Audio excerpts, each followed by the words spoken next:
Assalamualaikum warahmatullahi wabarakatuh.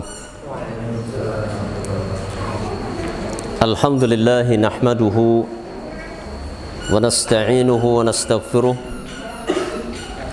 wa na'udzu billahi min shururi anfusina wa min sayyiati a'malina. May yahdihillahu fala mudilla lahu wa may yudlilhu fala hadiya lahu. أشهد أن لا إله إلا الله وحده لا شريك له جل عن الشبيه والنظير وأشهد أن محمدا عبده ورسوله أرسله ربه بالهدى ودين الحق ليظهره على الدين كله ولو كره المشركون. قال الله تبارك وتعالى يا أيها الذين آمنوا اتقوا الله حق تقاته ولا تموتن إلا وأنتم مسلمون. يا أيها الناس اتقوا ربكم الذي خلقكم من نفس واحدة وخلق منها زوجها وبث منهما رجالا كثيرا ونساء واتقوا الله الذي تساءلون به والأرحام إن الله كان عليكم رقيبا. يا أيها الذين آمنوا اتقوا الله وقولوا قولا سديدا يصلح لكم أعمالكم ويغفر لكم ذنوبكم ومن يطع الله ورسوله فقد فاز فوزا عظيما. أما بعد فإن أصدق الحديث كتاب الله وخير الهدي هدي محمد صلى الله عليه وعلى آله وسلم وشر الأمور محدثاتها فإن كل محدثة بدعة وكل بدعة ضلالة وكل ضلالة في النار. Ibadallah, usikum wa iyaya bitaqwallah faqad fazal muttaqun. Hadirin wal hadirat, para jamaah, bapak-bapak, ibu-ibu yang dirahmati Allah Subhanahu wa taala. Sesungguhnya gerhana rembulan ataupun gerhana matahari, sebagaimana dikatakan oleh Nabi baginda Rasul sallallahu alaihi wasallam, ayatun min ayatillah atau ayatani min ayatillah. Terjadinya gerhana rembulan dan gerhana matahari adalah merupakan bagian atau salah satu dari ayat di antara ayat-ayat Allah. Allah Subhanahu wa taala, kata Nabi sallallahu alaihi wasallam, ketika Allah mentakdirkan terjadinya gerhana, baik itu gerhana matahari ataupun gerhana rembulan, maka kata Nabi, yukhawwifu ibadahu, bahwa Allah ingin mengingatkan hamba-hambanya dan ingin menunjukkan kepada hamba-hambanya sebagian kecil dari kuasa Allah, sehingga ketika orang-orang yang beriman menyaksikan terjadinya gerhana rembulan, maka mereka memiliki sebuah keyakinan. Yang pertama, terjadinya gerhana rembulan adalah atas kuasa Allah. Hamba-hamba yang beriman meyakini bahwa matahari dan rembulan itu diciptakan oleh Allah dan diatur oleh Allah beredar dalam porosnya masing-masing. Demikian juga planet-planet yang lain, bumi dan juga planet-planet yang lain, semuanya diciptakan oleh Allah Subhanahu wa taala, dan Allah Maha mampu untuk mengatur semua planet-planet yang ada di alam semesta ini. Termasuk diantaranya adalah perputaran matahari dan rembulan. Allah Subhanahu wa taala di dalam Al-Quran banyak menyebut matahari dan rembulan. Kenapa matahari dan rembulan paling banyak disebut di dalam Al-Quran dibandingkan planet yang lain? Jawabannya adalah karena umat manusia dimanapun berada bisa merasakan langsung dan bisa menyaksikan langsung kuasa Allah berupa beredarnya matahari dan rembulan pada porosnya. Maka demikianlah insan-insan yang beriman semakin yakin, semakin kuat keyakinan mereka atas kuasa Allah ketika menyaksikan matahari dan rembulan terjadi gerhana, seperti yang kita saksikan malam ini, bahwa malam ini terjadi gerhana rembulan dimulai sekitar jam 6 tadi. Maka orang yang beriman meyakini bahwa Allah Subhanahu wa taala Maha mampu menjadikan rembulan ataupun matahari gerhana.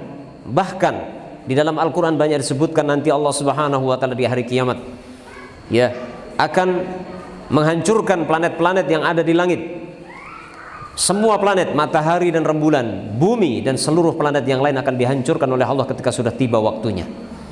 Bahkan Allah Subhanahu wa taala pun akan menghancurkan makhluk yang lebih besar dari matahari dan rembulan, yaitu langit yang berlapis 7, yang masing-masing langit memiliki ketebalan yaitu sekitar jarak tempuh 500 tahun perjalanan. Sementara langit ada 7 lapis, 500 kali 7. Di hari kiamat nanti Allah Subhanahu wa taala bukan hanya sekedar menghancurkan planet-planet, tapi akan menghancurkan langit yang begitu besarnya, begitu agungnya pun akan dihancurkan oleh Allah Subhanahu wa taala. Dan semua yang ada di alam semesta ini akan dimatikan oleh Allah, akan dihancurkan oleh Allah Subhanahu wa taala, yang kemudian setelah itu semua umat manusia akan berpindah ke kehidupan alam yang baru yang disebut dengan alam akhirat. Bapak-bapak, ibu-ibu, para jamaah yang dirahmati Allah Subhanahu wa taala, itulah kurang lebih keyakinan yang ada, yang diajarkan di dalam Al-Quran dan dalam sunnah Nabi SAW tentang apa sejatinya gerhana tersebut. Tidak seperti orang-orang jahiliyah. Sebagian orang jahiliyah baik di zaman dulu dan juga diikuti oleh sebagian orang di zaman sekarang memiliki keyakinan-keyakinan yang keliru.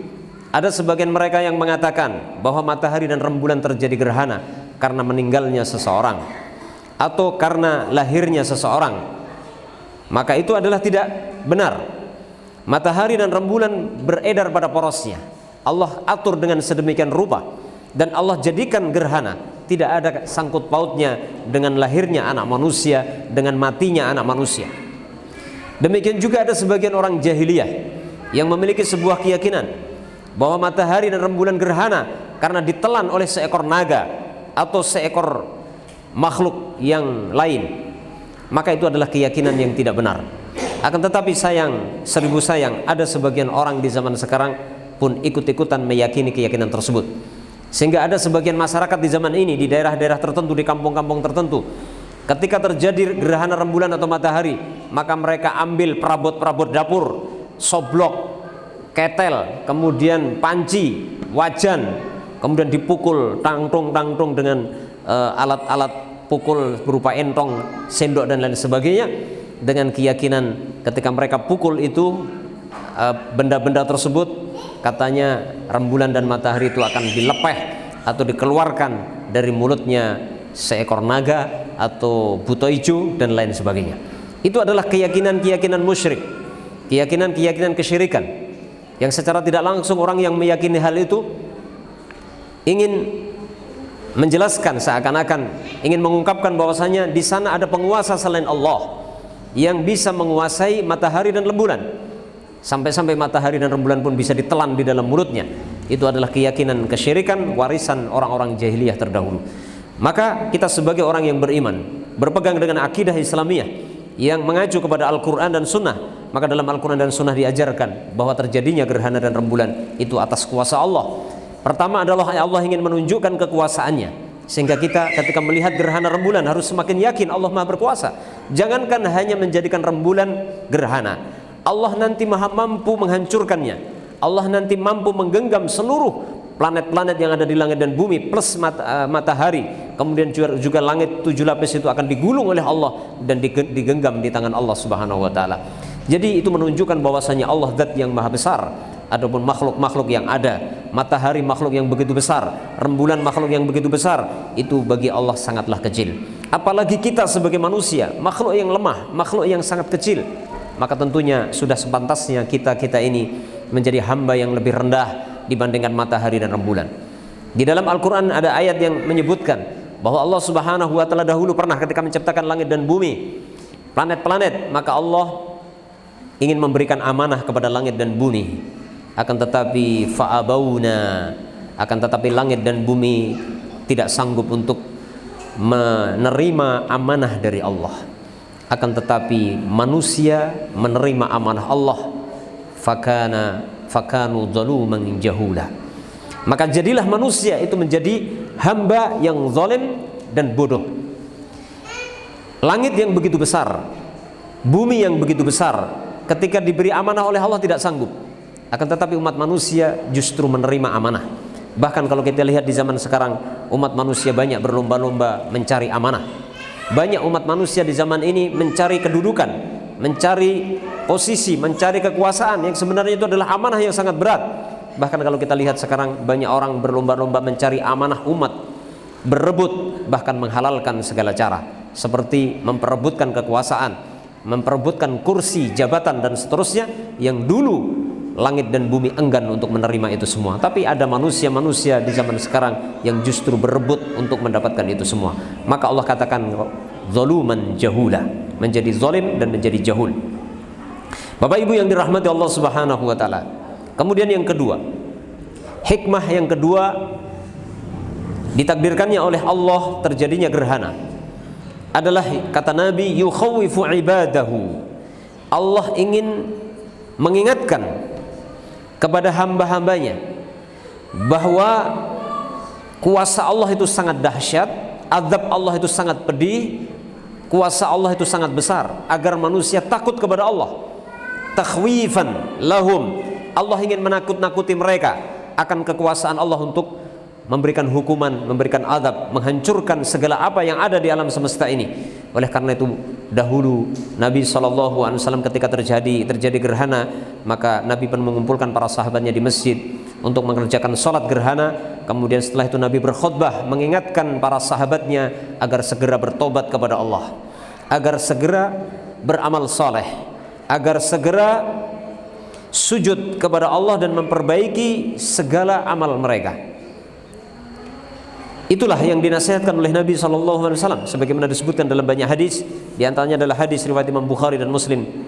Dikisahkan di zaman Rasulullah SAW, ini hadis dari Aisyah, ketika terjadi gerhana matahari, maka Nabi SAW bangkit berdiri. Kemudian Nabi merasa takut. Kemudian Aisyah menceritakan Nabi ketika melihat gerhana maka Nabi takut. Beliau ketakutan karena Nabi menyangka bahwasanya pada waktu itu Allah akan mendatangkan hari kiamat. Maka Nabi pun gemetar tubuhnya dan ketakutan, sehingga Nabi segera datang ke masjid. Kemudian Nabi kumandangkan kepada para sahabatnya as-salatu jami'ah.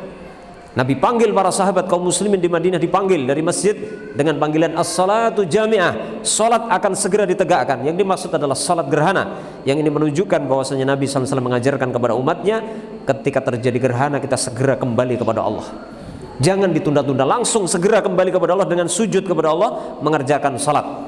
Fasalla bi atwali qiyamin wa ruku'in wa sujudin ra'atuhu qad yaf'alu.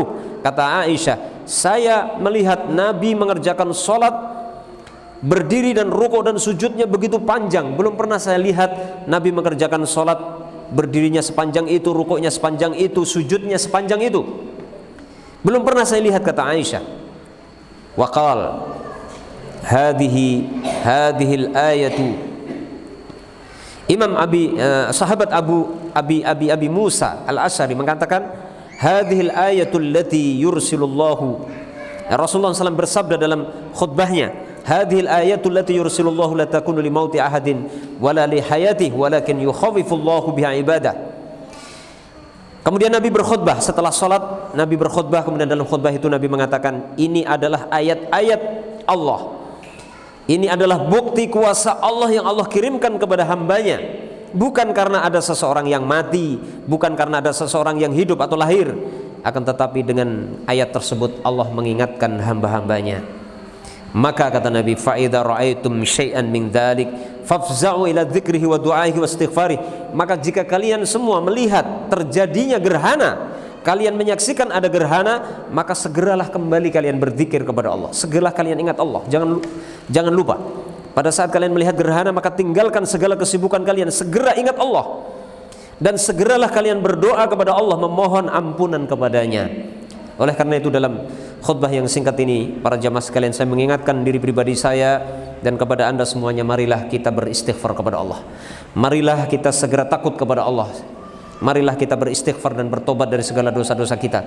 Karena saat ini Allah sedang menunjukkan ayat-ayatnya. Allah sedang mengingatkan kita bahwasanya Allah maha mampu untuk menghukum kita cepat ataupun lambat. Sehingga kita diperintahkan oleh Nabi, fafza'u ila dzikrihi wa du'aihi wa istighfari. Segera, bersegera, tidak boleh ditunda-tunda. Segeralah kalian untuk berzikir kepada Allah, berdoa kepadanya dan beristighfar kepadanya.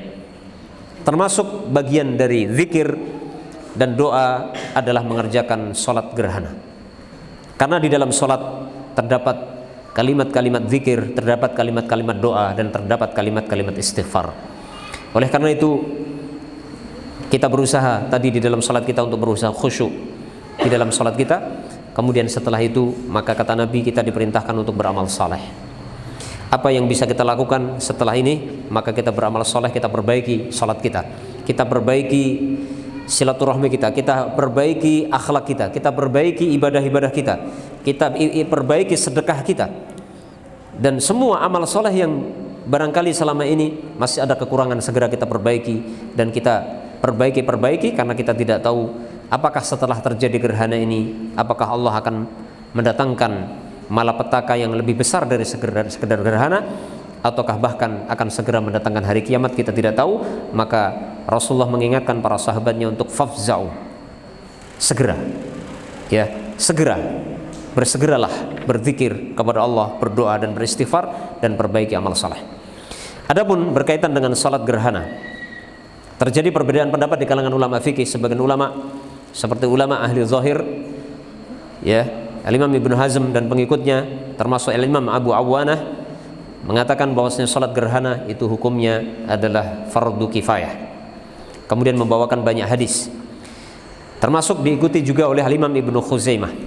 Ada lagi yang berpendapat seperti jumhur ulama, seperti Imam Syafi'i dan yang lain, Imam Ahmad bin Hanbal dan yang lain. Mayoritas para ulama berpendapat hukumnya sunnah muakkadah, tidak sampai wajib, akan tetapi sunnah muakkadah.